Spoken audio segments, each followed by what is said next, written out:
Good morning everyone. आज top news video को शेष पर्यंत देखो। वीडियो को लाइक भी कर दिंतु। चैनल रे नुआ से चैनल को सब्सक्राइब कर दिंतु। तो चलतु आज टॉप न्यूज कौन जाना। आज मोदी गोटे घोषणा। आज 21 दिन पर्यंत पूरा भारत लॉकडाउन कर अपडेट आसी कारण एवं देश ठारू आरंभ कर विश्व में कोरोना महामारी रूप धारण करुवा बेले वर्तमान देशवासी को संबोधन करी काली प्रधानमंत्री 21 दिन सीधा सलख भारत को लॉकडाउन कर आपणकर सुरक्षा देशर सुरक्षा यही सब पदक्षेप नहीं। आपण यही निर्देश को पालन न करिले देश 21 वर्ष पछकू चलीजिव बोली घोषणा करिसेंती एवं आपण समस्त को घरे रहिबा को अनुरोध करिसेंती।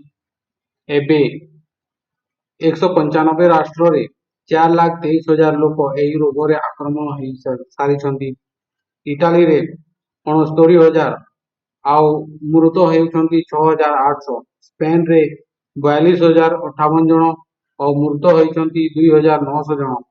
ईरान रे 24,811 जन यह रोग रे संक्रमित होइतिबा बेले 1,934 जन मृत होइछंती।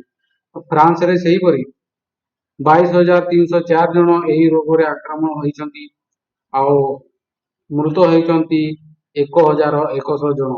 तो बंधुगण यहीपरि नबद आमर इंडिया रे न आसू से प्रति आपण माने जो आमर जनता कर्फ्यू होइछि सेही कर्फ्यू को आपण माने पालन करी जो सब आमर प्रधानमंत्री आम उपर जो पदक्षेप नेउछंती सेही नियम को मानि करी आमे एही रोग मुक्त हेबा पई आम इंडिया को समस्त को प्रार्थना करी आमे एही रोग को आम इंडिया रो देश मुक्त करिबा।